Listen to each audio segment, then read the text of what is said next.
Disclaimer: ang sumusunod na kwento ay naglalaman ng mga kathang-isip lamang na elemento at nilayon para sa mga layunin ng entertainment lamang.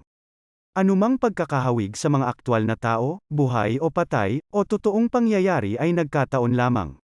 Ang mga pangyayaring inilalarawan sa kwentong ito ay gawa ng imahinasyon ng may akda at hindi dapat bigyang kahulugan na sumasalamin sa katotohanan sa anumang paraan.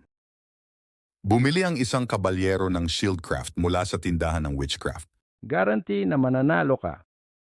Kapag nakikipagkompetensya sa paligsahan, maaari mong ipin ang iyong kalaban sa ilalim ng kalasag at isang ahas ang tatama para lisado sila.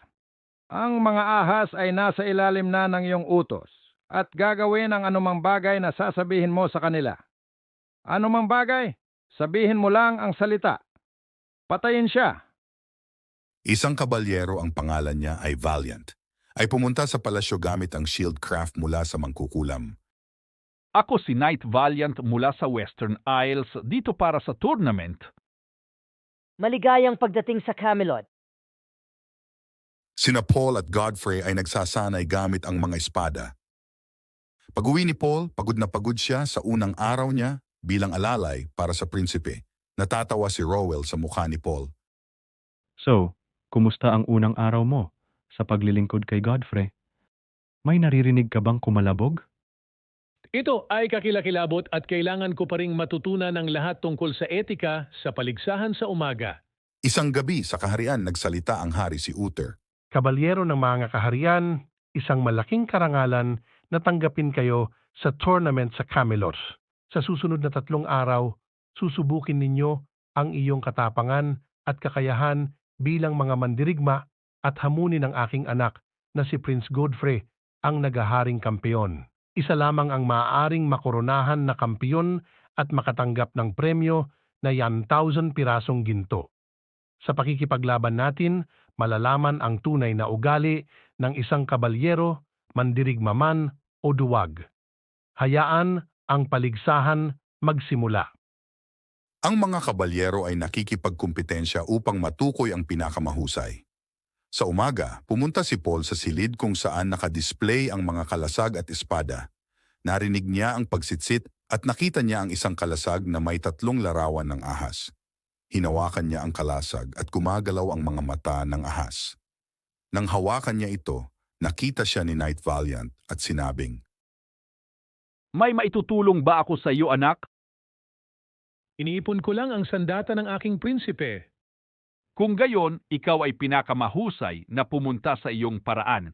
Sa paligsahan, ang Knight Valiant ay nakikipaglaban sa isa pang kabalyero, gamit ang kanyang kalasag upang utusan ang ahas sa loob na kagatin ang isa pang kabalyero at manalo.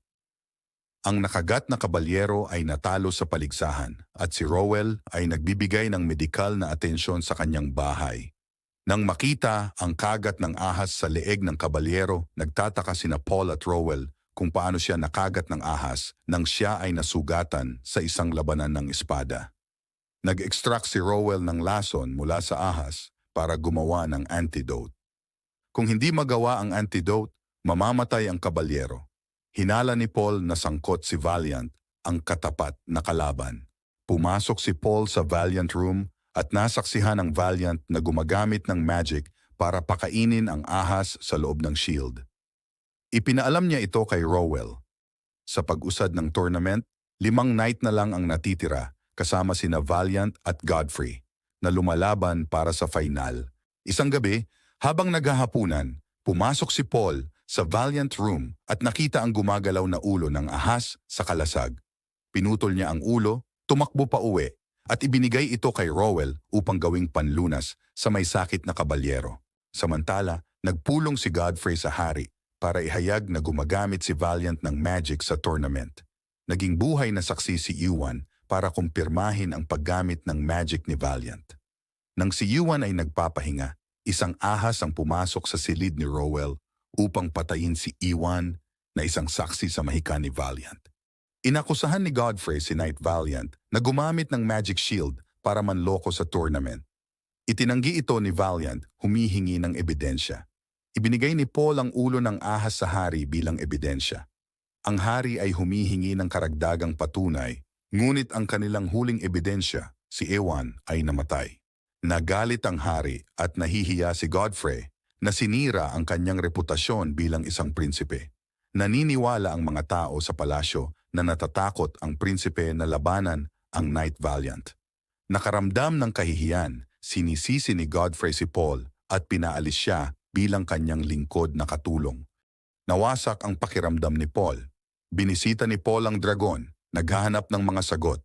Ang dragon ay nagpapahiwatig na ang mga tadhana ni Paul at Godfrey ay magkakaugnay na hudyat ng simula ng kanilang samang paglalakbay. Pinag-iisipan ni Paul ang mga salita ng dragon sa hagdan ng palasyo at inuwi ang isang estatwa ng aso. Ginagamit niya ito upang ipakita ang katotohanan tungkol sa mga ahas. Sa palasyo, napanaginipan ni Lady Morgana ang pagkamatay ni Godfrey sa huling paligsahan, na higit pang nagdaragdag sa tensyon. Si Paul ay gumamit ng statue ng aso para pagpraktisan ng mahika. Pag ang aso ay magiging buhay, ito'y magagamit niya na palabasin ang mangga ahas sa kalasag. Nahayag ni Paul ang panlilinlang ni Valiant na humahantong sa tagumpay ni Godfrey. Ang mga pagdiriwang ay sumabog sa palasyo habang ipinagmamalaking idineklara ni Haring Uther na si Prinsipe Godfrey ang kampeon. Humingi ng paumanhin si Godfrey kay Paul, inamin ang kanyang pagkakamali at tinatanggap siya bilang kanyang pinagkakatiwalaang lingkod. Salamat sa pagpapahintulot sa amin na akitin ang iyong imahinasyon, pakiligin ang iyong mga pandama, at dalhin ka sa mga mundong parehong hindi ka panipaniwala at nakakatakot. Ang iyong feedback, komento, at pakikipag-ugnayan ay nagbibigay inspirasyon sa amin na patuloy na itulak ang mga hangganan ng pagkukwento at upang lumikha ng nilalaman na sumasalamin sa iyo sa malalim at visceral na antas.